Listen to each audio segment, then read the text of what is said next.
Et justement, vous travaillez justement à rétablir certaines vérités, à combattre certaines injustices justement de l'histoire qui ont effacé complètement certains faits. Et vous mettez en corrélation, il y a des documents justement qui permettent de mettre en corrélation la version africaine qui date effectivement à la version européenne. Oui. Et justement, vous allez effectuer quelques démonstrations. On peut déjà commencer avec une petite démonstration avant la coupure pub. Hein. Oui, c'est-à-dire que il y a des choses très simples. Par exemple, vous prenez le Fils de Dieu, vous voyez, qui apparaît parce que vous savez, avant et après l'arbitre, personne n'a jamais dit à propos d'un match de football avant et après l'arbitre, puisque l'arbitre c'est lui qui est censé faire venir les règles. Bon, quand on commence à partir dans avant et après Jésus-Christ, c'est que bon, il y a un problème. Bon, en tout cas en Afrique, c'est au début qu'il y a eu le Fils de Dieu et qui dit une chose particulière. Il dit: si tu n'es pas en paix avec toi-même, tu ne seras jamais en paix avec ton prochain. Et c'est devenu aime ton prochain comme toi-même. C'est-à-dire qu'il y a un monde entre les deux phrases. Vous voyez, si tu n'es pas en paix avec toi-même, tu ne seras jamais en paix avec ton prochain. Comment on peut comprendre ça comme étant aime ton prochain comme toi-même? Là, c'est au-delà du réel. Vous voyez ce que je veux dire par là? C'est-à-dire qu'il y a des enseignements africains qui ont fait la grandeur de l'Afrique dans l'Antiquité. Et aujourd'hui, c'est ce qu'on appelle l'ego des civilisations, qui essaye non seulement de masquer l'origine africaine des connaissances spirituelles de l'humanité, mais qui raconte des histoires dormir debout. Vous voyez, comme par hasard, comme par exemple dans la tradition musulmane, il faut se soumettre à Allah. Mais on n'a jamais enseigné ça à ces gens. Vous savez que tout l'univers s'est soumis à la loi. C'est pour ça qu'une heure fait 60 minutes. Il n'y a jamais une heure qui a décidé de faire 45 minutes. Donc on ne se soumet pas à Dieu. Dieu a mis la loi et tout s'est soumis à la loi. Il y a le jour et la nuit. C'est pour ça que quand il fait nuit, les gens vont se coucher. Est-ce que vous voyez la tête? Donc tout le monde s'est soumis à la loi. Les arbres se sont soumis à la loi. Quand c'est la saison des mangues, il y a des mangues. C'est la loi de l'univers. C'est la loi de l'univers. Donc il ne faut pas confondre la loi de l'univers que Dieu a instauré Dieu. Où est l'intérêt de se soumettre à Dieu? Puisqu'il a mis la loi, c'est à la loi. De toute façon, tout obéit à la loi. Vous voyez ce que je veux dire par là? Tout obéit à la loi. C'est ça qui fait l'harmonie de l'univers. Hein, la Terre fait le tour du Soleil en 365 jours, en 12 mois. Donc, tout ça, c'est la loi. Est-ce que vous voyez ce que je veux dire par là? Donc, c'est-à-dire que vous aviez un enseignement initial qui est donné par des gens qui ont des années, mais qui ont un héritage multimillénaire de connaissances, qui essayent d'édifier l'humanité non africaine dans la sagesse, mais ces gens veulent organiser le règne de la matière sur l'esprit, en nous sortant des histoires dormir debout. Vous voyez ce que je veux dire par là? Et en appelant ça de la religion. Mais non, c'est pas de la religion. Il ne faut pas confondre spiritualité et religion. C'est pas la même chose. Vous voyez ce que je veux dire par là? Parce que les anciens faisaient de la spiritualité, pas de la religion. Mais justement, ils l'ont déformé un petit peu. Ah, mais tout a été déformé. C'est-à-dire qu'aujourd'hui, il faut voir qu'on est dans du grand n'importe quoi. Et ça, il faut. Mais ils ont du mal justement à se défaire des histoires, des raconteurs qu'ils ont mis au point. Mais oui, parce que ça, vous savez, le problème, c'est que ça leur revient aussi au visage. C'est-à-dire, à force de raconter n'importe quoi, ça devient compliqué d'avoir une cohérence dans le n'importe quoi. Mais il faut laisser les gens se fourvoyer. Qu'est-ce que vous voulez que je vous dise? Parce qu'ils connaissaient la vérité. Ces gens sont venus en Afrique. Ils ont pris toute leur tradition en Afrique. Tous. Il y a une question que tout le monde se pose, c'est que quand on parle de prophètes en général, on imagine effectivement des personnes un peu surhumaines qui seraient dotées de pouvoir. Moi, on prend l'exemple de Jésus, par exemple, qui a été illustré comme faiseur de miracles. Est-ce qu'on a des preuves de ces... C'est-à-dire que, vous savez, malheureusement, de tout ce qui a été transmis comme sagesse en Égypte ancienne, finalement, l'humanité n'a gardé que l'épiphénomène. Vous voyez l'affaire? C'est-à-dire, comme on est dans le cinéma hollywoodien, on transforme les textes de sagesse en histoire hollywoodienne. Vous voyez ce que je veux dire par là? La réalité, c'est que le fonctionnement de la Terre est un miracle. Vous imaginez que dans l'année, la Terre est droite 2 fois. Elle est totalement, toujours en bascule. Mais ce qu'il y a d'extraordinaire, c'est qu'au solstice, que ce soit le solstice d'hiver ou le solstice d'été, elle s'arrête de basculer et elle se penche en sens inverse et elle reprend, donc toujours en tournant dans le même sens, elle reprend une ascension où vous voyez, par exemple, quand on est au solstice d'été, le soleil est au niveau du Mexique et va redescendre au niveau de la Zambie. Vous voyez, donc va redescendre en franchissant l'équateur. Mais ce qu'il y a d'extraordinaire, c'est que c'est quand même... incroyable de voir que la Terre est capable d'arrêter son inclinaison, parce que si elle continue à s'incliner, le Soleil serait au-dessus du pôle Sud, et le pôle Sud, comme c'est de la glace, serait fondu. Donc la Terre, elle s'arrête pour s'incliner. Moi, quand je vois ça, pour moi, il n'y a pas de plus grand miracle. La nature est bien faite. Mais attendez, parce qu'il n'y aurait pas eu de vie sur Terre si la Terre n'était pas capable de s'arrêter. Maintenant, la question, c'est qu'est-ce qui fait que la Terre s'arrête? C'est-à-dire qu'elle comprend qu'à cette minute-là et à cette seconde-là, il faut s'arrêter. Et vous voyez qu'il y a encore un phénomène qui est extraordinaire, si nous prenons le temps vraiment de parler. Vous savez que, aussi extraordinaire que ça puisse paraître, c'est que pour se repérer dans le nord, eh bien, on suit l'étoile polaire. C'est-à-dire on repère l'étoile polaire dans le ciel, et c'est cette étoile polaire qui donne la direction du pôle nord. Vous avez remarqué que les habitants du sud ne savent pas quelle est la constellation d'étoiles qui donne la direction du pôle sud. Effectivement. C'est la croix du sud. C'est-à-dire que la fameuse croix dont tout le monde parle, elle existe vraiment, mais elle est au ciel. Maintenant, quand le soleil descend au niveau du solstice d'hiver, on constate que le 22, 23, 24 décembre, le soleil se stabilise au niveau de la croix. C'est-à-dire c'est comme si cette croix arrêtait l'inclinaison de la Terre, et le 25 décembre, le soleil remonte. Et les anciens disaient déjà que le soleil vient mourir sur la croix et renaît le 3e jour.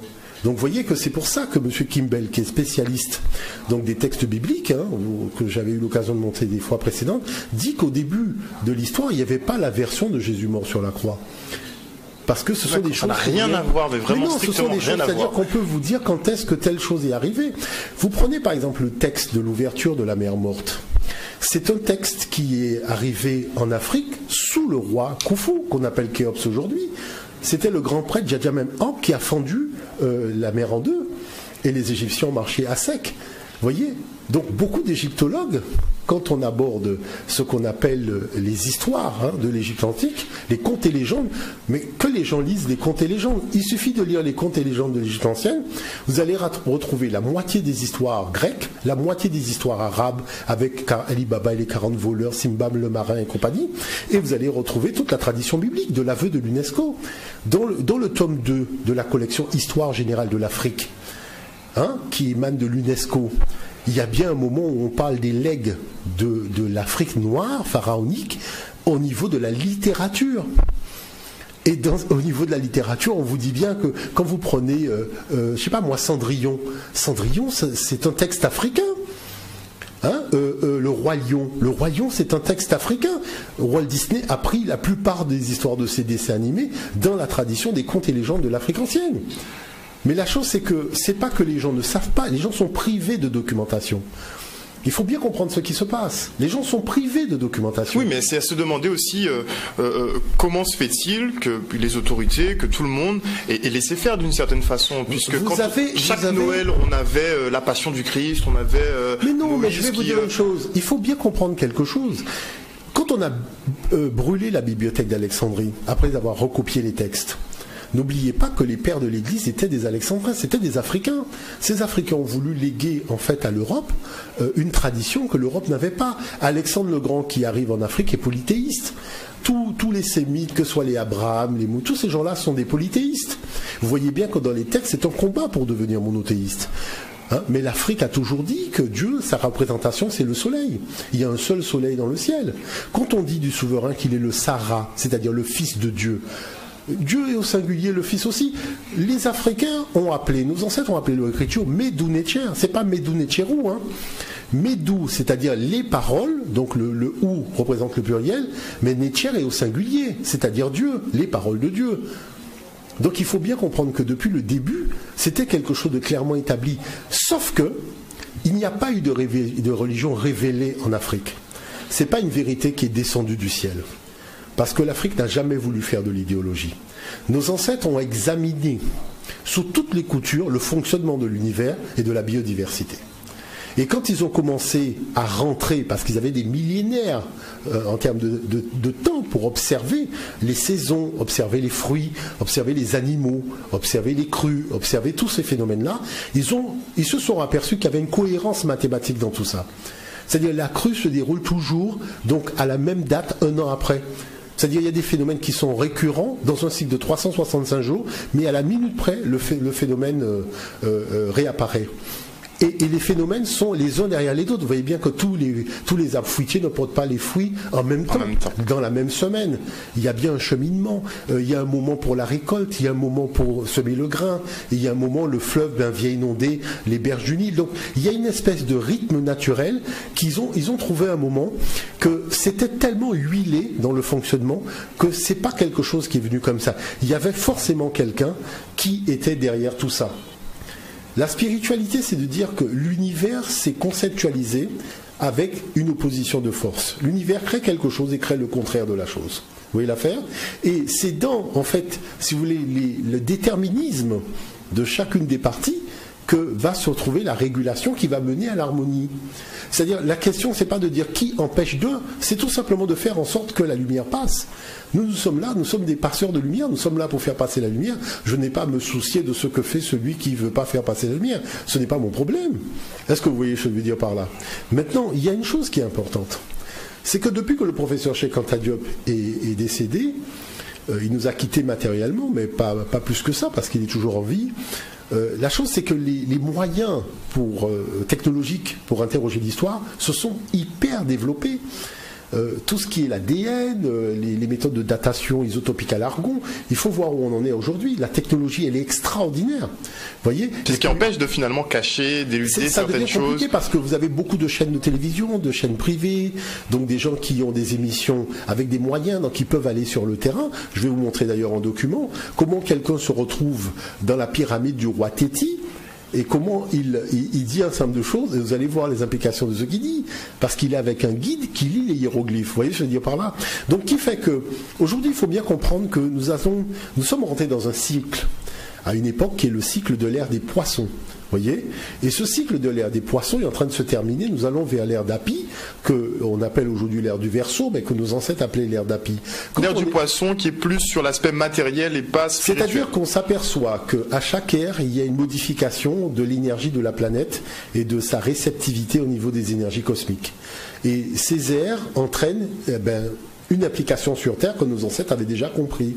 Vous voyez, c'est pour ça qu'on parle de l'ère du taureau. Ils ont commencé à porter la queue de taureau et on représentait Dieu sous la forme du taureau, puisque le soleil était dans la constellation du taureau. J'en parle dans un certain nombre d'ouvrages que je vais présenter tout à l'heure. Mais la chose qui est importante aujourd'hui, c'est que la question, c'est pas de se poser, c'est plus le temps de se poser la question, mais qu'est-ce qui empêche à la lumière de passer? Il faut dégager le chemin pour que la lumière passe, que chacun fasse ce pourquoi il a été envoyé.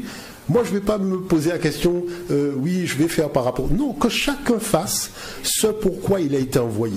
Mais au-delà de ça, effectivement, moi je suis tout à fait d'accord avec vous sur ce point, il faut plus s'occuper effectivement de ce qui masque la lumière. Le temps n'est plus à ça. Il y avait vraiment une volonté, même Napoléon l'a dit, qu'il voulait bloquer à jamais la marche des Noirs. Vous savez, c'est au-delà de ça. Vous savez, avec l'école diopienne, nous avons assisté à des colloques de théologiens.